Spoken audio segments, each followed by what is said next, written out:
విజయనగరం హైదరాబాద్ పేలుళ్ల సూత్రధారి Siraj bank accounts ను seize చేశారు ఎన్ఐఏ అధికారులు. సిరాజ్ కుటుంబం బ్యాంక్ అకౌంట్లన్నీ జిల్లా కేంద్ర సహకార బ్యాంకులోనే ఉన్నాయని గమనించిన ఎన్ఐఏ అధికారులు వాటిపై ఆరా తీశారు. సుమారు 50 లక్షల వరకు అకౌంట్లలో ఉన్నట్లుగా గుర్తించారు.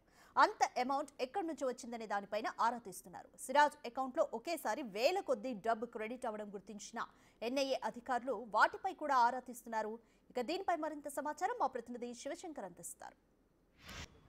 ఉగ్రవాద భావజాలంతో ఇటు విజయనగరంలోనూ అటు హైదరాబాద్లో భారీ పేలుళ్లకు కుట్ర పడినటువంటి సిరాజ్ ఇప్పటికీ విశాఖ సెంట్రల్ జైల్లో రిమాండ్ ఖైదీగా ఉన్నటువంటి పరిస్థితి అయితే ఉంది. అయితే సిరాజ్కి సంబంధించి అనేక విషయాలు ఇప్పటికే సంచలనాత్మక విషయాలు అయితే వెలుగులోకి వచ్చినటువంటి పరిస్థితి ఉంది. అటు విజయనగరం 2 టౌన్ పోలీసులు కావచ్చు, ఎన్ఐఏ పోలీసులు కావచ్చు, ఇప్పటికే అనేకమైనటువంటి కీలకమైనటువంటి సమాచారం సేకరించగా మనకు తెలుస్తుంది. ఈ క్రమంలో భాగంగా ఆయన యొక్క బ్యాంక్ అకౌంట్లపైన కూడా ఎన్ఐఏ అధికారులు కావచ్చు, లోకల్ పోలీసులు పెద్ద ఎత్తున దృష్టి సారించిన నేపథ్యంలో కీలకమైనటువంటి విషయాలు బయటపడినటువంటి పరిస్థితి ఉంది. అయితే ఏదైతే ప్రస్తుతం మనకి కనిపిస్తుందో ఈ జిల్లా సహకార కేంద్ర బ్యాంక్, ఈ బ్యాంకులోనే వాళ్ళకి సిరాజ్కి సంబంధించినటువంటి బ్యాంక్ అకౌంట్లన్నీ కూడా ఉన్నట్లు తెలుస్తుంది. అదే సిరాజ్కే కాదు, సిరాజ్ యొక్క కుటుంబ సభ్యులు కూడా ఇదే బ్యాంక్లో, అంటే ఈ బ్యాంకుకి సంబంధించిన బ్రాంచ్ల్లోనే అకౌంట్లు ఉన్నట్టు తెలుస్తోంది.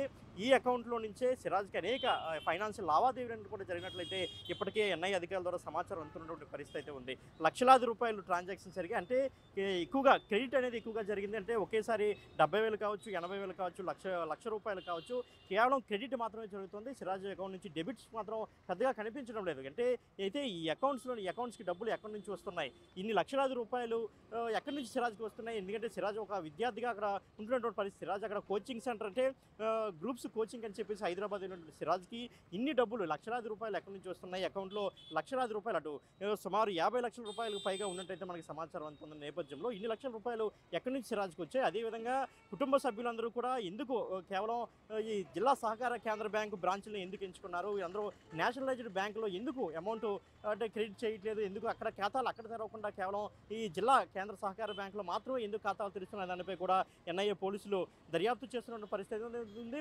ఇప్పటికే మనం చూసినట్లయితే సిరాజ్ తండ్రికి లాకర్స్ కూడా ఉన్నట్లు తెలుస్తుంది. అయితే లాకర్లో ఏముందనేది కూడా ఇంకా తెలియాల్సినటువంటి పరిస్థితి అయితే ఉంది. ఎందుకంటే ఇప్పటికే సిరాజ్ తండ్రి ఒకసారి యూనిఫామ్లో, మరోసారి నాన్ యూనిఫామ్లో వెళ్ళి ఖాతాను లాకర్స్ తెరవాలని చెప్పి బ్యాంక్ అధికారులు కోరినట్లు కూడా తెలుస్తోంది. అయితే ఎట్టి పరిస్థితుల్లో బ్యాంక్ అధికారులు సస్యమినడంతో ఆయన మళ్ళీ వెనుతిరగాల్సిన పరిస్థితి ఉంది. అయితే ఎందుకు ఆయన లాకర్ తెరవాలనుకున్నాడు? ఎందుకు అసలు లాకర్ తెరవాల్సి అంటే ఇలాంటి క్లిష్ట సమయంలో ఇలాంటి కొడుకు, అంటే కన్న కొడుకుపై ఒక ఉగ్రవాది అభియోగాలు ఉన్న పరిస్థితుల్లో ఒక ఉగ్రవాదిగా ముద్ర వేయబడి విశాఖ సెంట్రల్ జైల్లో ఉన్నటువంటి వ్యక్తి తండ్రి అయి ఉన్నప్పుడు ఇలాంటి లాకర్లు తెలవాల్సిన అవసరం ఏముంది? ఎందుకంటే సిరాజు తండ్రి ఏఎస్ఐగా విజయనగరం రూరల్ పోలీస్ స్టేషన్లో పనిచేస్తున్నటువంటి పరిస్థితి ఉంది. సిరాజు అన్నదమ్ముడు ఒక ఎస్టీఎఫ్ కానిస్టేబుల్గా పనిచేస్తున్నాడు. అదేవిధంగా తన సిస్టర్ గ్రూప్స్కి ప్రిపేర్ అవుతోంది.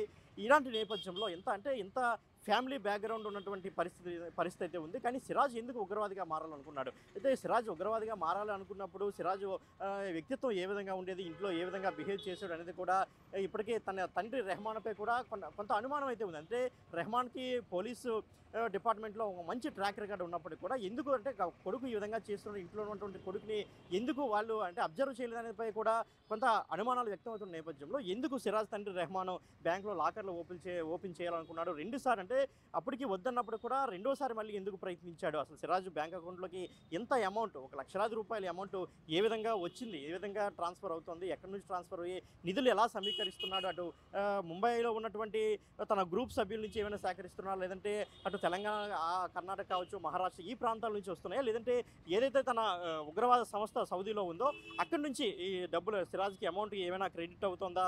అంటే కేవలం అంటే మనం చూస్తున్నప్పటికీ ఈ బ్యాంక్లో క్రెడిట్ అనే అమౌంట్ మాత్రమే సిరాజ్ దగ్గర ఉందా, లేదంటే సిరాజ్కి ఇంకేదైనా మార్గం ద్వారా సిరాజ్కి అమౌంట్ వస్తుందా, లేదంటే సమీర్ అకౌంట్లో నుంచి కూడా సిరాజ్కి అమౌంట్ వచ్చే పరిస్థితి ఉందా? ఇంకా అనేక కోణాల్లో ఇటు ఎన్ఐఏ అధికారులు కావచ్చు, 2 టౌన్ పోలీస్ స్టేషన్లు కూడా అంటే చాలా కీలకమైన సమాచారాలు సేకరించినటువంటి పరిస్థితి కనిపిస్తుంది. ఈ దర్యాప్తు కూడా చాలా వేగవంతం చేస్తున్న పరిస్థితి. ఈరోజు కూడా కస్టడీ పిటిషన్కు అటు వీళ్ళందరినీ కూడా అనుమతించే అవకాశం కనిపిస్తుంది. సుమారు 5 రోజుల కస్టడీ పిటిషన్ కూడా ఈరోజు ఇవ్వచ్చినటువంటి తీర్పు కూడా వెలువడి ఉన్నది. ఈ సాయంత్రం తీర్పు కూడా విజయనగరం జిల్లా కోర్టు నుంచి వెలువడే అవకాశం ఉంది. ఇలాంటి పరిస్థితుల్లో కూడా ఎందుకు సిరాజ్ తండ్రి పదే బ్యాంక్ వచ్చి లాకర్ను ఓపెన్ చేయాలని కోరుతున్నాడు? అదేవిధంగా సిరాజ్కి ఎంత అమౌంట్ ఎలాగా బ్యాంకులో క్రెడిట్ అయింది, తల్లిదండ్రులకి ఈ విషయం తెలుసా? అంటే సిరాజ్ ఏ విధంగా డబ్బులు ఖర్చు చేసేవాడు? లేదంటే బయటికి వెళ్ళేటప్పుడు ఇంట్లో వాళ్ళు ఏమైనా ఇది క్రెడిట్ చేశారా? లేదంటే సిరాజ్‌కు బయట నుంచి ఇదేమైనా అమౌంట్ క్రెడిట్ అయిందా? ఇంట్లో వాళ్ళకి సిరాజ్ ఆర్థిక లావాదేవీలు ఎవరు చూసుకున్నారు అసలు? సిరాజ్‌కి ఇంట్లో ఏమైనా అమౌంట్ మంత్లీ క్రెడిట్ అంటే ఎందుకంటే బయట ఆయన కోచింగ్ సెంటర్‌లో ఉండేవాడు. సో, అటువంటి సమయంలో సిరాజ్‌కి ఏమైనా అమౌంట్ క్రెడిట్ మంత్లీ ఇంతని ఏమైనా క్రెడిట్ చేసినటువంటి పరిస్థితి కూడా కనిపించలేదు. ఎందుకంటే జనరల్‌గా కోచింగ్‌కి వెళ్ళే వాళ్ళకి ఇంటి దగ్గర నుంచి సుమారు మనం చూసినట్లయితే నెలకు మహా అయితే ఒక 6,000 నుంచి 7,000 రూపాయలు పంపిస్తుంటారు. మహా అయితే కొంచెం లగ్జరీగా కొంత ఫైనాన్షియల్ స్టేటస్ ఉన్న వాళ్ళైతే మహా 10,000 రూపాయలు పంపిస్తారు. కానీ సిరాజ్ అకౌంట్లో 10,000 రూపాయలు, 5,000 రూపాయలు క్రెడిట్ అయిన పరిస్థితి ఇక్కడ మనకి కనిపించినటువంటి పరిస్థితి. ఇటీవల కాలంలో ఎక్కడ చూసుకున్నా కానీ సిరాజ్ అకౌంట్లో 70,000 రూపాయలు, 80,000 రూపాయలు, లక్ష రూపాయలు క్రెడిట్ అవుతున్న పరిస్థితి. ఎంత అమౌంట్ ఎక్కడి నుంచి క్రెడిట్ అవుతుంది అనేది దానిపై ఎన్ఐ అధికారులు అయితే పెద్ద ఎత్తున అనుమానం వ్యక్తం చేస్తున్న పరిస్థితి. దీనిపై కుటుంబ సభ్యులు కూడా ఆరా తీస్తున్న పరిస్థితి. ఎందుకంటే ఇప్పటికే సిరాజ్ తండ్రిని అటు పాన్ కార్డు, ఆధార్ కార్డు వివరాలు కూడా సమర్పించాలని కోరారు. 2 రోజులు విచారణ కూడా పిలిచిన పరిస్థితి. ఎన్ఐ అధికారులు ఇప్పటికీ విజయనగరంలో టెస్ట్ వేస్తున్న పరిస్థితి 3 రోజుల నుంచి కూడా. అదేవిధంగా సెర్చ్ ఆపరేషన్ కూడా చేస్తున్న పరిస్థితి. అయితే ఇన్ని పరిణామాలు జరుగుతున్నటువంటి పరిస్థితుల్లో సిరాజ్ తండ్రి ఎందుకు బిహేవియర్ ఎందుకు అలా మారింది? ఒకసారిగా లాకర్ల వైపు ఎందుకు దృష్టి సారించాడు? అదేవిధంగా సిరాజ్ అకౌంట్లో ఎంత అమౌంట్ ఉన్న విషయం సిరాజ్ తండ్రికి తెలుసా? ఎందుకంటే సిరాజ్ తండ్రి ఇటీవలే రీసెంట్గానే కొత్తగా ఇల్లు 2 సంవత్సరాలే, కేవలం 2 సంవత్సరాలు మాత్రమే అయింది. ఓన్ హౌస్ కూడా నిర్మించుకున్నటువంటి పరిస్థితి. దానికి సంబంధించి అమౌంట్ ఎక్కడి నుంచి వచ్చింది? సిరాజ్ తండ్రి సొంతంగానే, అంటే సిరాజ్ తండ్రి చెప్పిన ప్రకారం లోన్ పెట్టి ఇల్లు కట్టుకున్నామని చెప్తున్నాడు. మరోపక్క అంటే లోన్ పెట్టి ఇల్లు కట్టుకున్న పరిస్థితి ఉండేటప్పుడు సిరాజ్ అకౌంట్లో ఎంత అమౌంట్ ఎలా క్రెడిట్ అవుతుంది? ఈ ఎన్ని కోణాల్లో కూడా ఎన్ఐ అధికారులు పూర్తి స్థాయిలో దర్యాప్తు చేస్తున్న పరిస్థితి. అయితే మరిన్ని వివరాలు తెలియాల్సి ఉంది. పూర్తి స్థాయిలో దీనిపై అంటే ఎంత అమౌంట్ ఉన్నది ఇంకా ఖచ్చితంగా తెలియనటువంటి పరిస్థితి. ఎందుకంటే బ్యాంకు అధికారులు కూడా ఎన్ఐఏ ఆదేశాల మేరకు చాలా గోప్యంగా ఉంచుతున్నటువంటి పరిస్థితి అయితే ఉంది. సో, ఈ నేపథ్యంలో ఏదైతే కస్టడీ పిటిషన్కి ఇచ్చిన తర్వాత ఈ సాయంత్రం వీళ్ళిద్దరిని సిరాజ్ సమీర్ ఇద్దరిని కూడా కస్టడీ పిటిషన్కి ఇచ్చే అవకాశం పూర్తి స్థాయిలో ఉంది. కాబట్టి రేపటి నుంచి కూడా మరిన్ని వివరాలు వెలుగులోకి వచ్చే అవకాశం అయితే చాలా స్పష్టంగా కనబడుతోంది. కెమెరామెన్ హరీష్తో శివశంకర్, బిగ్ టీవీ.